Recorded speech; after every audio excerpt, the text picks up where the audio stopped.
This politician happens to be a lady. I don't want to reveal names. This lady asked him, if you are so confident that you have got all the details, then how is it that in Goldman Sachs, SEBI itself says there is no, Goldman Sachs, the SAT says there is no requirement to collect the information in the first place. There is no regulation in the first place. No answer, no reply after that. Up till then the assertion was we have got PNs under our control. And if you go through some of the articles which Professor has written and I have written, the PNs were valued at around 35,000 crore rupees when this government came to power.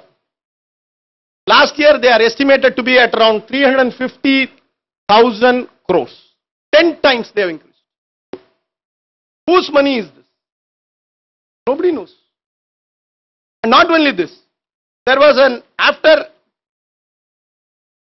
the judgment in the UBS case, there was an expert committee consisting of top IAS officers in the finance ministry, RBI and SEBI to look into an issue, and the title of the report was the report of the expert group on encouraging FII flows and checking the vulnerability of capital markets to speculative flows.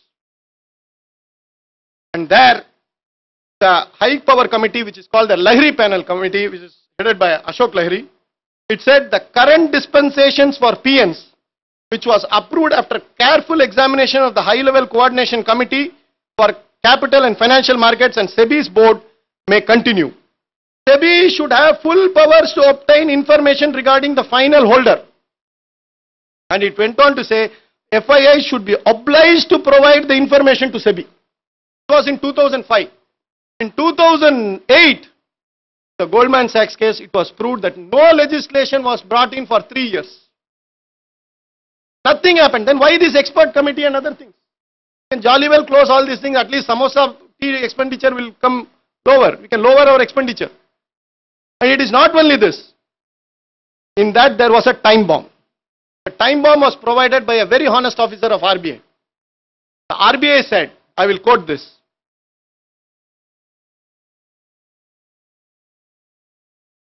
The Reserve Bank stance has been that the participatory note should not be permitted. When? In 2005.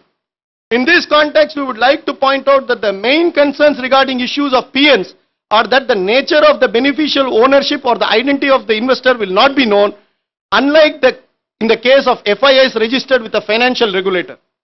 Trading of these PNs will lead to multi-layering, which will make it difficult to identify the ultimate holders of participatory notes.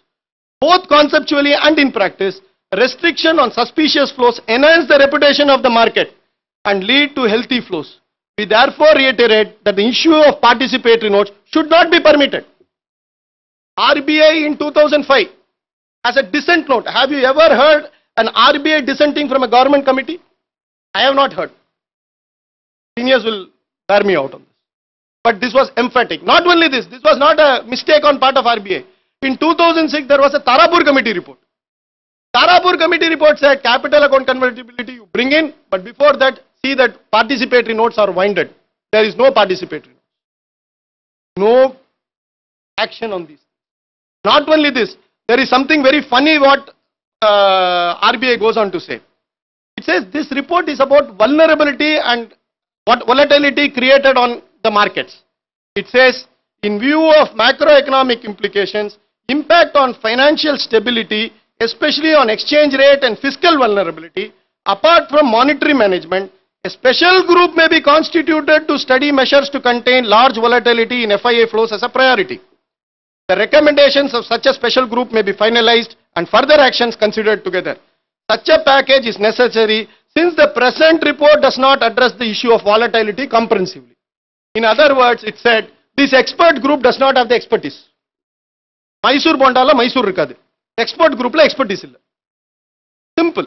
So this issue, if you look at it very simply, that what is RBI fearing? RBI is involved in exchange rate management. RBI is involved in rupee management, currency management.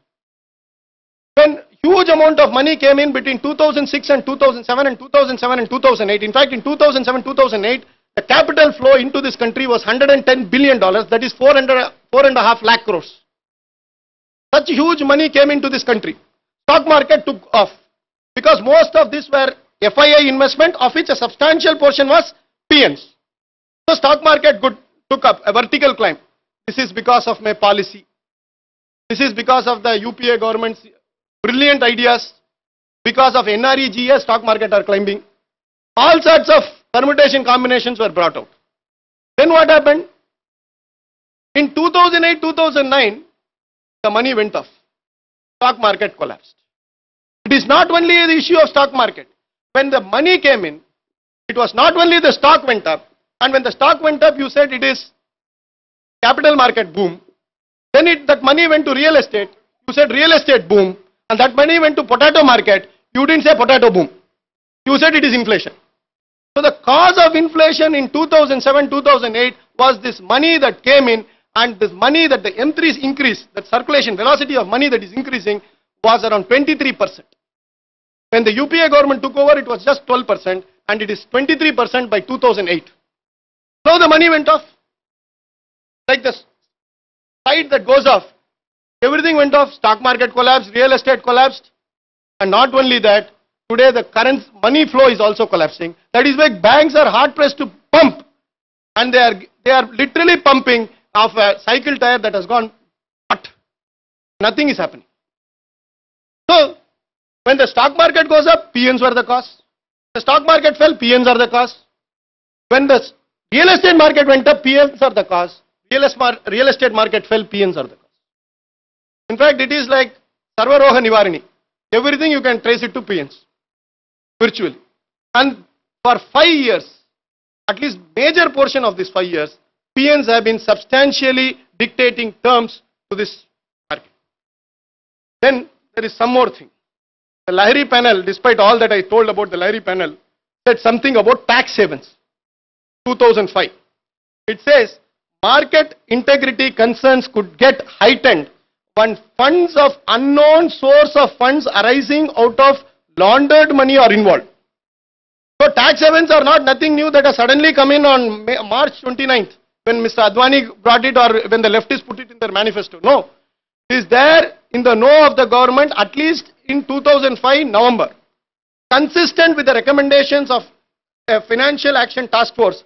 It is not the only task force that he is there. There is another task force of the government. It must be ensured that only clean money through recognized banking channels is permitted into the securities market. What have you done after that? Zilch.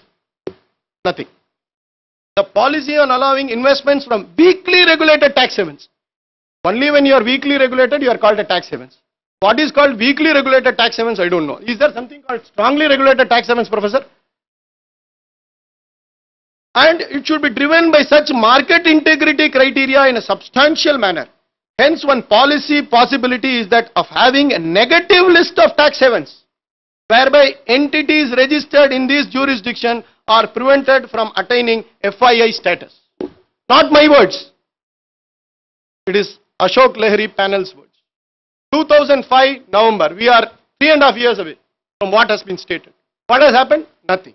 Not only this. February 2007, the National Security Advisor goes to Munich and he says there are 11 ways of manipulating an economy and stock markets. And the seventh point, he dwells and he says that terrorists are known